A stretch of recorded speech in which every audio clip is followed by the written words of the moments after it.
Détermination de la classe de plateforme de chaussée. Dans le cas étudié ici, nous allons prendre en compte la plateforme sous couche de forme dont le sol en place est un sol de type B5M dans un état hydrique moyen en présence d'une nappe phréatique sans rabattement de nappe prévu. Comment obtient-on cette classification de sol de type B5M? Elle s'obtient principalement à l'aide de ce document généralement appelé Guide de terrassement routier.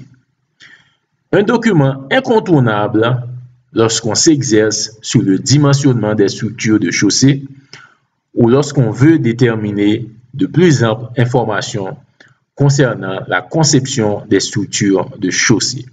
Revenons aux données de l'exercice. Nous allons d'abord, dans un premier temps, appliquer le guide de terrassement routier pour déterminer le type de sol en place correspondant à une plateforme. Voici les données d'essai de laboratoire très importantes qui vont nous permettre de déterminer le sol en place. On a l'identification du sol à partir des essais de laboratoire. Nous avons affaire à un sol sableux et graveleux avec fine, dont le diamètre maximal des éléments de ce sol est égal à 50 mm.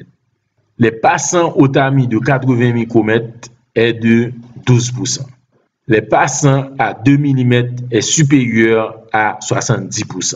La valeur au bleu de méthylène VBS est comprise entre 0,1 et 0,2 et le coefficient de fiabilité du sable est inférieur à 60. Nous allons, à partir de ces caractéristiques obtenues au laboratoire, déterminer le type de sol auquel nous avons affaire. Si on se tourne vers le guide de terrassement routier, au niveau du fascicule 2, annexe technique, nous allons nous référer à la partie de cette annexe qui repose sur la classification des sols. Je tiens à rappeler à travers ce guide qu'il existe 6 classes des sols à travers le tableau synoptique. La classe A qui correspond au sol fin, la classe B qui correspond au sol sableux et graveleux avec fine, la classe C qui correspond au sol comportant des fines et des gros éléments, la classe D correspondant au sol insensible à l'eau, la classe R des matériaux rocheux et la classe F des sols organiques sous produits industriels. Nous avons eu à travers nos données de laboratoire les paramètres présentés ici. Dans le guide de terrassement routier, au tableau synoptique de la classification des matériaux selon leur nature, nous pouvons commencer à classer nos sols. Pour des max inférieurs ou égal à 50 mm, nous allons nous référer à ce graphe de classification. Rappelez-vous que le pourcentage des tamis aux 80 micromètres est de 12%. Nous pouvons revenir au graphe et cibler la partie supérieure ou égale à 12%. Alors, voici 12% et supérieur à 12%. C'est toute cette zone qu'on doit considérer. Les classes en dessous ne nous concernent plus dans notre exercice. Une fois c'est fait, nous allons nous intéresser à cette zone-ci. Le donné qui vient compléter, c'est le passant à 2 mm qui est supérieur à 70%. Voici l'axe des passants à 2 mm qui est supérieur à 70%. Nous allons nous retrouver dans une autre zone. Nous avons déjà un jumelage entre ces zones B5 et B6. Maintenant, rappelez-vous qu'on a une valeur de 0,1 et 0,2 pour la valeur de bleu au méthylène, c'est-à-dire le VBS.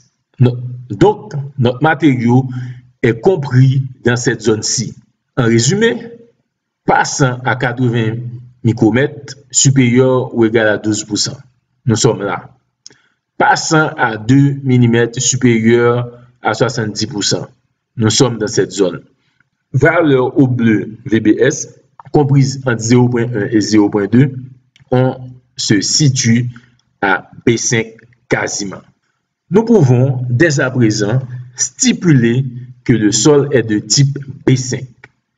Cependant, le classement peut être plus accentué si nous avons une valeur du coefficient de fiabilité du sable. Nous allons nous tourner vers la classification des sols de classe B5. Nous nous trouvons à ce niveau en ce qui concerne ces sols en B5. À travers ce tableau, nous allons nous intéresser uniquement aux sols B5. Là, on a B1, B2, B3, B4 et B5 dans cette zone-ci. Suivant les valeurs de Los Angeles ou le microdéval ou encore l'état hydrique du sol, nous avons de plus amples informations plus ciblées afin de déterminer la sous-classe à laquelle appartient notre sol. Comme on peut le constater, il existe plusieurs sous-classes B5 à partir de l'indice de plasticité, de la valeur de l'optimum Proctor. On peut déterminer un B5TH, c'est-à-dire très humide, un B5H, c'est-à-dire humide, un B5M moyen, un B5S pour sec et un B5TS très sec. En ce qui concerne le coefficient de fiabilité des sables, FS inférieur à 60, les sols sont de classe B dans la classification des sols sableux et graveleux avec fine. Rappelons, l'état hydrique est un type moyen, ce qui nous permet de choisir comme sous-classe à travers le guide de terrassement routier la sous-classe B5M, correspondant au sol avec un état hydrique moyen. Une fois c'est fait, nous sommes en mesure, à travers les données concernant l'indice de plasticité ou encore la teneur en eau de notre matériau, d'attribuer la sous-classe de notre sol. Cependant, ces valeurs n'ont pas été précisées ici, mais on a une fourchette dans laquelle va se trouver l'indice de plasticité ainsi que la teneur en eau optimale de notre matériau. Une fois c'est fait, l'étape suivante consiste à déterminer la partie supérieure des terrassements PST à laquelle correspond le sol en place. Dans le guide de terrassement routier, on retrouve aussi différents cas de PST. Il existe 7 classes de PST dans ce guide. PST numéro 0, 1, 2, 3, 4, 5 et PST numéro 6. Rappelons que dans notre exercice, nous avons un sol de type B5. Nous avons PST numéro 0 avec des sols A, B2, B4, B5, B6, C1 se trouvant dans un état très hydrique, TH. Maintenant, dans la PST numéro 2, nous avons des sols A, B2, B4, B5 qui est notre sol, B6, C1, etc. B5 qui se trouve dans un état hydrique moyen, M, ce qui est notre cas dans l'exercice. Pour notre matériau B5M, la classe de la partie supérieure des terrassements correspondantes est la PS numéro 2 avec pour arase le type arase 1. Ça veut dire qu'à travers la classification du sol et l'état hydrique, nous avons déterminé la PST correspondant au sol, ainsi que le type d'arase AR1. À travers ces paramètres, nous pouvons déterminer la classe de portance de la plateforme de notre matériau.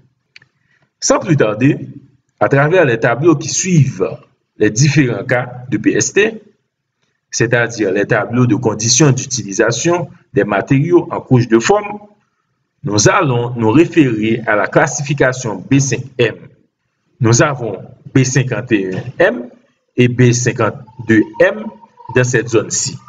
On remarque que pour ce qui concerne la PST numéro 2 et une arase AR1, la plateforme correspondant à notre support de chaussée est la classe de plateforme PF2. Cette classe de plateforme sera mise en œuvre en couche de 0,35 m. Voici comment la façon la plus simple possible de déterminer la classe de plateforme support de chaussée qui est la base de dimensionnement en ce qui concerne les structures de chaussée.